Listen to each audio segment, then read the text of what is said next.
या फिर एसी चलाकर सोने की आदत है? यह सवाल इसलिए क्योंकि सोशल मीडिया पर इससे जुड़ा एक मैसेज सर्कुलेट हो रहा है, वायरल हो चुका है और इसके मुताबिक कार का एसी जान का दुश्मन बन सकता है। दावे का सच इस रिपोर्ट में। क्या आप कार में एसी ऑन करके सोते हैं? क्या आपको कार में एसी चलाकर सोने की आदत है? कार में एसी चलाकर सोने की आदत खतरनाक है। कार का एसी आपकी जान का दुश्मन है। सोशल मीडिया पर कार के एसी को लेकर एक मैसेज वायरल हो रहा है। इस मैसेज में दावा किया जा रहा है कि क्या आप भी कार में एसी ऑन करके सोते हैं? तो जरा संभल जाइए, क्योंकि ये आपकी मौत की वजह बन सकता है। जरा सी लापरवाही भारी पड़ सकती है। सोशल मीडिया के सभी प्लेटफॉर्म्स पर यह मैसेज तेजी से सर्कुलेट हो रहा है। जिस किसी के पास भी ये मैसेज पहुंच रहा है, वो इसे लाइक और शेयर किए बिना नहीं रह रहा। हर कोई इसे अपने करीबी और दोस्तों से शेयर कर रहा है। सोशल मीडिया पर घूमते हुए मैसेज जब हमारे पास पहुंचा तो हमने इसकी पड़ताल की ठानी। गर्मी से बचने के लिए आम तौर पर लोग गाड़ी का सहारा भी लेते हैं, गाड़ी में इंतजार करते हैं, बैठते हैं और सो भी जाया करते हैं एसी ऑन करके, ताकि गर्मी से बचा जा सके। एक जो वायरल मैसेज है वो इन दिनों चर्चा का विषय बना है कि एसी अगर आप गाड़ी का चलाकर अंदर सोते हैं तो उससे आपकी जान को खतरा है। कई तरह की जो गैस हैं वो गाड़ी में भर जाया करती हैं, लेकिन सच्चाई क्या है? क्या अगर एसी मात्र चलाने से गाड़ी में अगर कोई इंसान सोता है तो उसकी जान को खतरा हो सकता है? इस वायरल मैसेज की सच्चाई क्या है, इसका पंचनामा करेंगे और जानकारों से जानेंगे कि आखिर इस मैसेज में जो दावा किया जा रहा है वो कितना पुख्ता है। कारों की बिक्री औसतन 25 लाख सालाना रही है। पिछले 3 साल में कारों की बिक्री 25.3 लाख, 26 लाख और 27 लाख रही है। वहीं देश में रजिस्टर्ड वाहनों की संख्या करीब 16 करोड़ है। देश में बड़ी संख्या में कार इस्तेमाल करने वाले लोग हैं। ऐसे में वायरल मैसेज का सच जानना जरूरी है। गर्मी का मौसम शुरू हो चुका है, पारा रोज नए रिकॉर्ड बना रहा है। ऐसे में कार में सफर कर रहे लोग कई बार आराम के दौरान कार का एसी ऑन करके सो जाते हैं। वायरल मैसेज में दावा किया जा रहा है कि खड़ी कार में एसी ऑन करके सोना बड़ी गलती साबित हो सकता है। हमने इसकी वजह समझने के लिए अपनी पड़ताल शुरू की। तफ्तीश शुरू करते वक्त हमारे सामने कुछ सवाल थे, और वो ये कि क्या वायरल मैसेज सही है? क्या खड़ी कार का एसी जानलेवा साबित हो सकता है? एसी ऑन कर कार में सो जाना आखिर खतरनाक क्यों है? इन सवालों को सामने रखकर हमने अपनी पड़ताल शुरू की। इंटरनेट पर पड़ताल के दौरान हमें वायरल हो रहे मैसेज की तरह कई दूसरी खबरें मिली। न्यूज़ पोर्टल और इंटरनेट पर मौजूद इन खबरों में कई ऐसे वाकयों का जिक्र था जब खड़ी कार में बच्चे खेलते हुए दाखिल हुए और फिर दम घुटने से उनकी मौत हो गई। तब तो सफोकेशन हो जाती है, क्योंकि एसी काम ना कर रहा हो और ऊपर से धूप पड़ रही हो और गाड़ी अंदर से गर्म होती हो तो अंदर और बाहर की टेम्परेचर का कम से कम 10 डिग्री का फ़र्क पड़ जाता है जब बाहर बहुत धूप कड़क हो तो।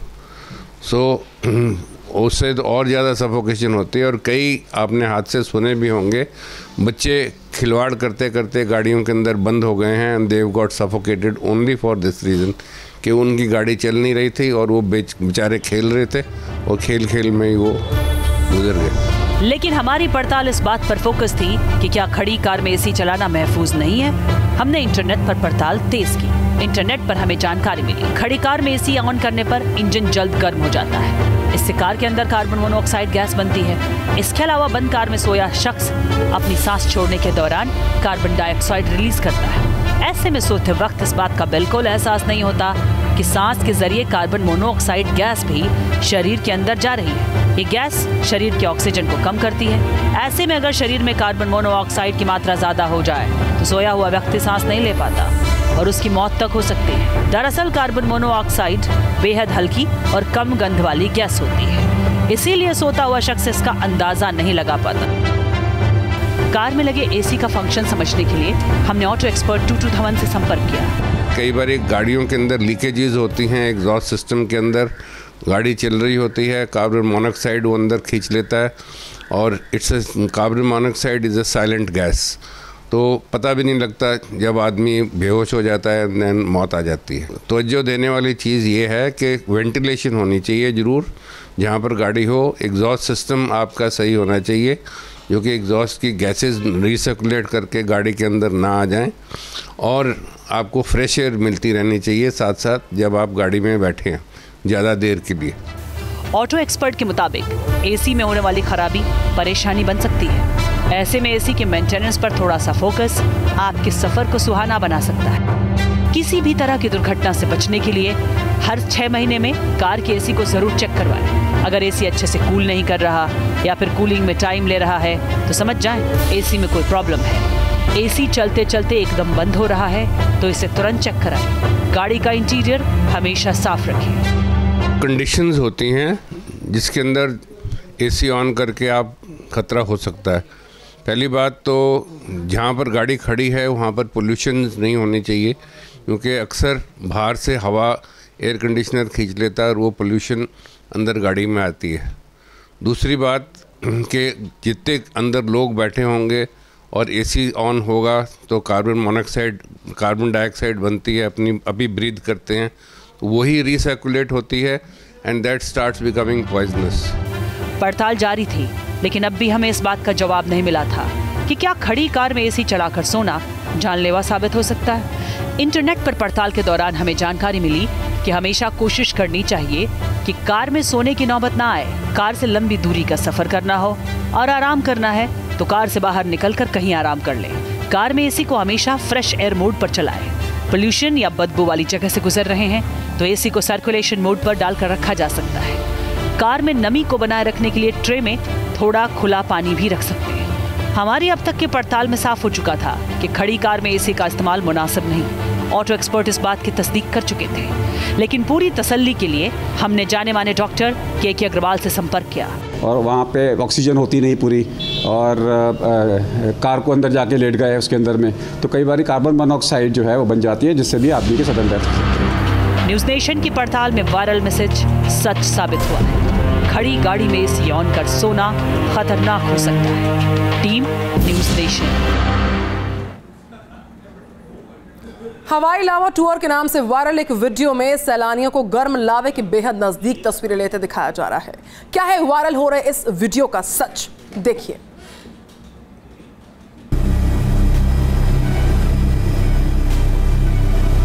ज्वालामुखी से निकलता लाल लाल सुर्ख लावा तेजी के साथ उबलता। क्या कोई शख्स 1200 डिग्री सेल्सियस तापमान पर भी आराम से रह सकता है? जिस टेम्परेचर पर फौलाद के भी पसीने छूट जाएं, लोहा पिघलकर पानी हो जाए, उस तापमान पर दर्जनों लोग आराम से तस्वीरें ले सकते हैं। लावा से खौलते पानी में हाथ डाल सकते हैं। सोशल मीडिया पर हैरान कर देने वाला ये वीडियो तेजी से वायरल हो रहा है। तो 1200 डिग्री सेल्सियस की जिस तपिश में फौलाद भी पानी बन जाए, उस गर्मी में ये लोग कौन हैं? और लावे के इस पहाड़ के इतने नजदीक क्या कर रहे हैं? आखिर ये लोग किस मिट्टी के बने हैं जो ज्वालामुखी के गर्म लावे को बर्दाश्त कर रहे हैं? इनका शरीर लावे की गर्मी से झुलस क्यों नहीं रहा? इनका जिस्म 1200 डिग्री सेल्सियस पर जल क्यों नहीं रहा? ये वो सवाल है जो वायरल वीडियो को देखने के बाद हमारे जहन में उठने लगे। क्या इस वीडियो को किसी ट्रिक के जरिए फिल्माया गया है? क्या ये दो अलग अलग विजुअल को मिलाकर बनाया गया फर्जी वीडियो तो नहीं है? इन सवालों के साथ हमने वायरल वीडियो की तफ्तीश शुरू की। इस वीडियो में साफ दिखाई दे रहा है कि एक ज्वालामुखी फटा है, लावा निकल रहा है, बहुत सारा धुआं भी निकल रहा है और पर्यटक इसका आनंद ले रहे हैं। समंदर या नदी से वो इस सीन को देखने की कोशिश कर रहे हैं। क्या यह सही वीडियो है? क्या यह संभव है कि जहां पर ज्वालामुखी फूटा हो, जहां लावा निकल रहा हो, जहां का तापमान 900 से 1000 डिग्री सेंटीग्रेड हो, वहां पर पर्यटक जा सकते हैं?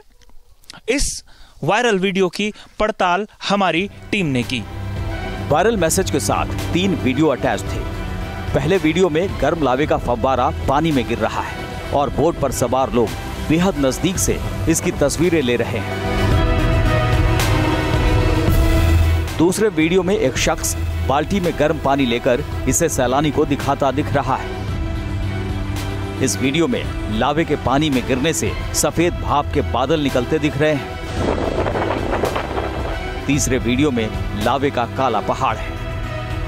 वायरल मैसेज में दावा किया जा रहा है कि ये वीडियो हवाई के लावा बोट टूर का है, लेकिन कोई भी शख्स गर्म लावे के इतने नजदीक कैसे जा सकता है? इस सवाल की पड़ताल के लिए हमने भूवैज्ञानिक डॉक्टर दीपक भट्ट से संपर्क किया। तापमान की बात करें ज्वालामुखी के, तो जो लावा पदार्थ जो निकलता है जिसको हॉट एंड मोल्टन मटेरियल हम बोलते हैं, उसका टेम्परेचर 900 से 1200 डिग्री सेंटीग्रेड होता है। और 900 डिग्री का मतलब है कि कुछ भी रह पाना मुश्किल है उस पर्टिकुलर जगह पे। तो इसके कई एग्जाम्पल हैं पुराने, जैसे रोम में एक पोम्पे शहर हुआ, वो पूरा का पूरा शहर ज्वालामुखी फटने से पूरा समाप्त हो गया था। जानकारों के मुताबिक ज्वालामुखी से निकलने वाला लावा 1200 डिग्री सेल्सियस तक गर्म रहता है। ऐसे में किसी इंसान का इसके करीब जाना नामुमकिन है। एक्सपर्ट के मुताबिक ऐसा मुमकिन है कि सैलानी किसी मृत ज्वालामुखी के नजदीक हो और उनकी तस्वीरों को एडिट कर दिया गया हो। 3 तरह के ज्वालामुखी होते हैं, एक को हम बोलते हैं एक्टिव, एक को बोलते हैं एक्सटिंक्ट और एक को बोलते हैं डॉर्मेंट। तो अधिकतर जो भी टूर होते हैं, अगर फिजिकली वहाँ पे भ्रमण किया जाता है स्टूडेंट्स का, तो वो डॉर्मेंट वाले वॉल्केनो पे जाते हैं, कि जिसकी जो डॉर्मेंट का मतलब ये है कि वो ज्वालामुखी कभी रहा होगा, उसके अंश मात्र अभी हर आने के चांस हैं कभी भविष्य में, इसलिए वो उस जगह पर टूर होता है। पर अगर रिसेंट एक्टिव वॉल्केनो या ज्वालामुखी को देखना है तो वो हवाई सर्वेक्षण से ही पॉसिबल है। तो आप इतना नज़दीक नहीं जा सकते, पर किलोमीटर 2 किलोमीटर की रेंज से आप उसके जो क्रेटर है जहाँ से मटेरियल निकल रहा है उसके 2-1 किलोमीटर दूर से देख सकते हैं। ये जूम करके फ़ोटो खींचा गया है जो ये वायरल हुआ है। और ये जो फॉर्मेशन है इसको हम फ्यूमरॉल्स बोलते हैं। ये एक स्ट्रक्चर है फॉर्मेशन का जब वॉल्केनिक एक्टिविटी होती है। भूवैज्ञानिक ने वायरल दावे को साफ नकार दिया था, लेकिन वायरल मैसेज के साथ अटैच्ड वीडियो कुछ और ही गवाही दे रहे थे। लिहाजा हमने इंटरनेट पर अपनी पड़ताल तेज की। तफ्तीश में हमें वायरल तस्वीरों की तरह के कुछ और वीडियो मिले। इनमें भी बोट पर सवार लोग गर्म उबलते लावे की करीब से तस्वीरें ले रहे थे। हमारी पड़ताल में सामने आया कि अमेरिका के हवाई द्वीप पर मौजूद ज्वालामुखी की सैर के लिए कई टूर ऑपरेटर टूर अरेंज करते हैं। इसमें सैलानियों को लावा उगलते ज्वालामुखी के बेहद करीब ले जाया जाता है। लेकिन हमारी पड़ताल में ये भी साफ हुआ कि 29 मार्च 2017 को इस पर रोक लगा दी गई थी। अमेरिकी कोस्ट गार्ड ने हवाई द्वीप कामाकुना तक सैलानियों के जाने पर रोक लगा दी थी। नए नियम के मुताबिक बहते लावे को 300 मीटर की दूरी से देखा जा सकता है, यानी वायरल वीडियो और इसे लेकर किया जा रहा दावा सही है। हमारी पड़ताल में ये भी सामने आया कि वायरल वीडियो साल 2014 में इंटरनेट पर अपलोड किया गया था। भूवैज्ञानिकों ने माना कि ये वीडियो सही है और जहां तक रही पर्यटकों के इस तरीके से देखने की बात, वो भी सच हो सकती है। लिहाजा ये वीडियो हमारी पड़ताल में सही पाया गया। देहरादून से मनमोहन भट्ट के साथ टीम न्यूज नेशन। क्या रेलवे ने मेन्यू कार्ड का रेट लिस्ट जारी किया है? क्या है रेलवे की खान पान रेट लिस्ट का सच? सोशल मीडिया पर वायरल इस मैसेज की जब हमने पड़ताल की तो क्या सामने आया, देखिए जरा।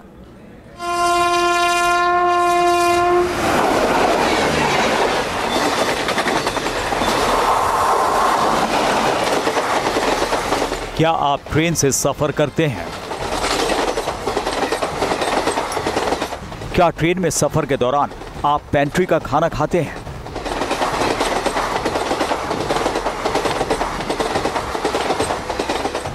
क्या आपको ट्रेन में खाने का रेट लिस्ट पता है? क्या आपसे सफर के दौरान खाने का ज्यादा पैसा वसूला गया है? क्या आपने ज्यादा पैसा लिए जाने की कभी शिकायत की है?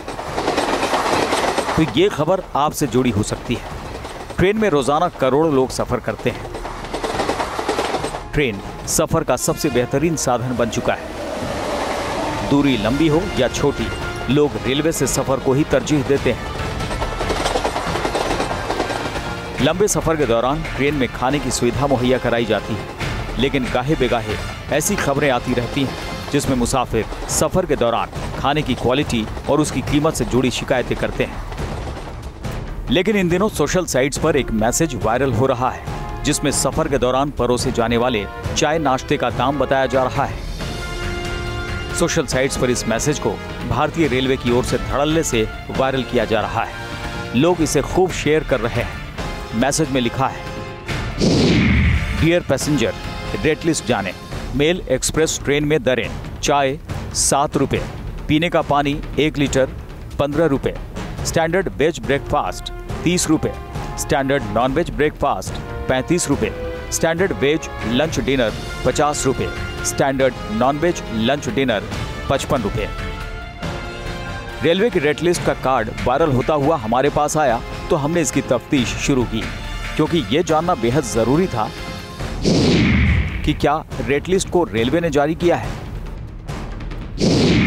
क्या रेट लिस्ट की ये दरें सही हैं, क्या इसी रेट पर सफर के दौरान खाने पीने का सामान मिलता है। दिल्ली में हमारी टीम इस वायरल मैसेज की पड़ताल में जुटी। सोशल मीडिया में इन दिनों एक मैसेज वायरल हो रहा है जिसमें रेल यात्रा के दौरान खाने पीने की वस्तुओं की सही दर बताई गई है और ये दावा किया गया है कि यही दर IRCTC की तरफ से अप्रूव है। इसके अलावा अगर कोई भी चार्ज कैटरर ले रहा है तो गलत है और उसके खिलाफ आप कार्रवाई भी कर सकते हैं। वायरल मैसेज से जुड़ा सच IRCTC से जुड़ा था, लिहाजा पड़ताल में जुटी हमारी टीम रेट लिस्ट की हकीकत तलाशने RICTC के दफ्तर पहुंची। हम आप पहुंचे हैं बाराखंबा स्थित IRCTC के मुख्य दफ्तर में और यहां हम जानने की कोशिश करेंगे कि जो वायरल मैसेज है, जो तमाम सोशल मीडिया में आज की तारीख में कैटरिंग के रेट बताए जा रहे हैं, चाहे चाय की बात करें, पानी की बात करें या फिर अलग अलग तरह के बेवरेज और फूड की बात करें, उसकी सच्चाई क्या है। यहाँ हम संबंधित अधिकारी से जानने की कोशिश करेंगे कि इस मैसेज का सच क्या है। IRCTC दफ्तर पहुंचने के बाद हमारी टीम वहां कई अधिकारियों से मिली और वायरल मैसेज का सच जानने की कोशिश की। हमारी तफ्तीश में ये बात सामने आई कि वायरल मैसेज को रेल मंत्रालय के निर्देश पर RICTC ही सर्कुलेट कर रहा है। इसका मकसद ट्रेन में रोजाना सफर करने वाले करोड़ों मुसाफिरों को जागरूक करना है ताकि उनसे ज्यादा कीमत न वसूली जा सके। रेल मंत्रालय के निर्देश से ही हम इस मैसेज को जो है वायरल कर रहे हैं। हम रोज़ाना इसको ट्वीट करते हैं ताकि लोगों को जानकारी रहे कि उनको क्या मिलना चाहिए और कितने कीमत पे मिलना चाहिए, ताकि उनको ज़्यादा कोई अगर डिमांड करे तो भी उनको पे ना करना पड़े। तो कुछ स्टैंडर्ड चीज़ें होती हैं जैसे चाय, कॉफ़ी, पानी का बोतल, standard veg breakfast, non veg breakfast, वैसे ही स्टैंडर्ड कैसरोल मील और नॉन वेज कैसरोल मील, ये जो है स्टैंडर्ड है, ये हर मेल एक्सप्रेस ट्रेन में जो है मिलता है। इनकी कीमत तय की गई है, रेलवे बोर्ड द्वारा अप्रूव्ड है। IRCTC के प्रवक्ता संदीप दत्ता ने हमें ये भी बताया कि वायरल मैसेज में खाने पीने की जो कीमत दी गई है वही रेट रेलवे में लागू है। जैसे मैं आपको उदाहरण के तौर पे अगर बताऊं तो अगर चाय आप लेते हैं और डिप वाली चाय लेते हैं, टी बैग वाली, या कॉफ़ी लेते हैं तो वो 7 रुपये की है। अगर आप पानी का बोतल लेते हैं तो वो 15 रुपये का है। वैसे ही वेज और नॉन वेज ब्रेकफास्ट 30 और 35 का है और खाना जो कैसरोल में मिलता है थाली, वो जो है 50 और 55 रुपये का है। और उसमें क्या क्या होना चाहिए वो भी हम साथ में ट्वीट कर रहे हैं ताकि पैसा तो आप सही चुकाएं और उसमें जो है जो आपको मिलना चाहिए वो भी आपको पूरी तरह से मिले। कई बार लोग खराब खाना परोसे जाने और खाने पीने के सामानों की ज्यादा कीमत लिए जाने की शिकायत नहीं कर पाते। संदीप दत्ता ने तफ्तीश कर रही टीम को इस बात की जानकारी भी दी कि कैसे और कहां इनकी शिकायत की जा सकती है। ओवर चार्जिंग करने पे बहुत सारे उपाय हैं कि आप उन माध्यमों से जो है आप कंप्लेन दर्ज कर सकते हैं। उसमें सबसे जो है अभी जो एक्टिव मीडियम है वो ट्विटर है। आप अगर ट्वीट करते हैं तो इमीडिएटली उस पर एक्शन होता है। आपके पास 1 घंटे के अंदर कोई ना कोई आपके पास पहुंचता है और उसका जो है निवारण किया जाता है। इसके अलावा भी जो है आप TT के पास कंप्लेन बुक होता है, टोल फ्री नंबर्स हैं, SMS हैं, इनके जरिए भी आप कंप्लेन कर सकते हैं और उनकी सुनवाई होगी। तफ्तीश में ये बात सामने आई कि वायरल हो रहा मैसेज सही है। इस मैसेज को रेलवे के निर्देश पर IRCTC सोशल साइट्स पर सर्कुलेट कर रहा है, जिसका मकसद मुसाफिरों को जागरूक करना है ताकि वेंडर उनसे कोई मनमानी न कर सके। हमने अपनी पड़ताल में पाया कि ये मैसेज सच है और IRCTC ने खुद स्वीकार किया कि इस मैसेज को IRCTC के ट्विटर हैंडल की ओर से ही लगातार ट्वीट किया जा रहा है और IRCTC के जरिए ही इसे सोशल मीडिया में वायरल किया गया है। वीडियो सुभाष चंद्र के साथ मौरेंद्र कुमार, न्यूज़ नेशन, दिल्ली। तो सोशल मीडिया पर वायरल एक मैसेज में दावा किया जा रहा है कि पंजाब सरकार ने जानवरों को रखने पर टैक्स वसूलने का ऐलान किया। क्या है वायरल हो रहे इस दावे का सच? वायरल मैसेज के मुताबिक पंजाब सरकार ने जानवर पालने पर भी टैक्स लगाने की तैयारी कर दी है। पंजाब सरकार ने इसको लेकर नोटिफिकेशन जारी किया है, जिसमें गाय, कुत्ता और बिल्ली पालने पर हर साल 250 से 500 रुपए तक टैक्स लगाने की तैयारी की गई है। स्थानीय निकाय विभाग की तरफ से 29 सितंबर 2017 को नगर निगम को इस योजना को लागू करने की हिदायत दी गई है। पंजाब में कृषि के बाद बड़े पैमाने पर पशुपालन किया जाता है। वायरल दावा पंजाब के आम लोगों से जुड़ा था। अगर वायरल दावा सही है तो इससे पंजाब में पालतू जानवर रखने वाले किसानों पर भी बोझ बढ़ना तय है। लिहाजा हमने इसका सच जानने की शुरुआत की। पंजाब सरकार की ओर से एक नोटिफिकेशन जारी होती है और जिसमें साफ तौर पर कहा जाता है कि अगर आप पालतू जानवर पालते हैं तो आपको टैक्स देना होगा। क्या है ये पूरी खबर, दिखाएंगे हम खबरों के पंचनामे में। वायरल दावे के मुताबिक पंजाब सरकार की तरफ से जारी किए गए नोटिफिकेशन के मुताबिक सभी पालतू जानवरों को रजिस्टर्ड कराना जरूरी होगा और उनसे संबंधित लाइसेंस जारी किए जाएंगे। जानवरों के मालिक को म्युनिसिपल कॉर्पोरेशन से एक टैग भी जारी कराना होगा जिस पर जानवर का रजिस्ट्रेशन नंबर और मालिक का नाम लिखा होगा। रजिस्टर्ड जानवर अगर 2 बार से ज्यादा बार सड़क पर घूमते पाए गए तो उनका रजिस्ट्रेशन नंबर कैंसिल कर दिया जाएगा। जानवर पर किसी भी प्रकार की हिंसा करते हुए पाए जाने पर मालिक का लाइसेंस कैंसिल कर दिया जाएगा। इस योजना के मुताबिक डॉगी, बिल्ली, पिग, बकरी, पोनी, बछड़ा, भेड़, हिरण पालने वालों को 250 रुपए सालाना देने पड़ेंगे। इसके साथ ही भैंस, बुल, ऊंट, घोड़ा, गाय, हाथी, नील गाय आदि पालने वाले को 500 रुपए सालाना देने होंगे। पंजाब सरकार के इस कथित फरमान को लेकर सियासी सरगर्मी भी बढ़ गई है। अकाली नेता विक्रम मजीठिया ने पालतू जानवरों के नाम पर टैक्स वसूली को तुगलकी फरमान करार दिया। या अपनी बिल्ली, अपना जो कोई एनिमल है, कुछ चाहे वो काऊ है, बफलो है, कोई एनिमल है, 8-10 तरीके की है, उनकी पहले तो रजिस्ट्रेशन करानी पड़ेगी। रजिस्ट्रेशन कराने के बाद उसकी एनुअल फीस देनी पड़ेगी। एनुअल फीस देने के बाद अगर आप रजिस्ट्रेशन कहीं नहीं कराते तो आपको टैक्स उसमें जुर्माना लगेगा। जब ऑलरेडी आवारा कुत्तों की प्रॉब्लम है तो लोग तो अपने शायद कई ऐसे सिचुएशन मैंने देखे जहां लोगों ने बाहर जाके कुत्ते जो आवारा फिरते हैं अपने घर पे ले जाते हैं, उनको साम संभाल करते हैं। वो खर्चा पहले तो अलग से करते हैं उसकी साम संभाल का। आज जब उनको ये प्रेशर पड़ जाएगा कि इसके पैसे देने पड़ने, मेरे को तो लगता है शायद कई कुत्ते आवारा और बढ़ जाएंगे। वायरल दावे की इंटरनेट पर पड़ताल के दौरान हमें न्यूज पोर्टल पर इस तरह के दावे भी मिले जिनमें पंजाब सरकार ने वायरल दावे को सिरे से नकार दिया था। हमारी पड़ताल में सामने आया कि एक दीवानी रिट याचिका पर पंजाब और हरियाणा हाईकोर्ट ने पंजाब, हरियाणा और चंडीगढ़ से आवारा पशुओं को खासकर आवारा डॉगीज के लोगों को काटने की घटनाओं पर लगाम लगाने का निर्देश दिया था। हाईकोर्ट ने ऐसी घटनाओं में मारे जाने वाले लोगों के परिवारों को मुआवजा देने संबंधी नीति बनाने को कहा था।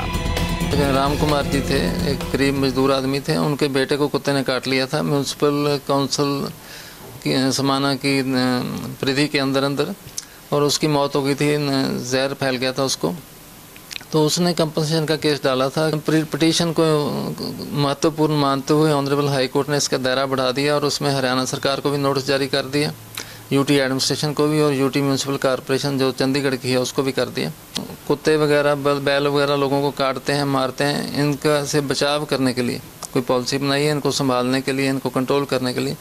और दूसरा, जो विक्टिम फिर भी बन जाता है, इनका शिकार हो जाता है, उनके बच्चों को या पेरेंट्स को, जो भी डिपेंडेंट्स वगैरह हैं, उनको कंपनसेशन देने के लिए पॉलिसी बनाई है। ये 2 बातें कही थी। इसे लेकर पंजाब सरकार ने एक ड्राफ्ट तैयार किया था। यही ड्राफ्ट वायरल हो गया। हमारी पड़ताल में सामने आया कि पंजाब सरकार वायरल दावे को सिरे से नकार चुकी है।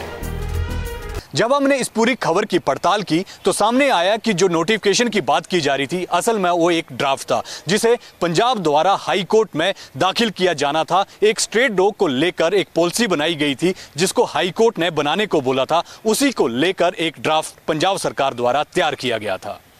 वीडियो जर्नलिस्ट श्रवण के साथ विशाल ठाकुर, न्यूज़ नेशन, चंडीगढ़।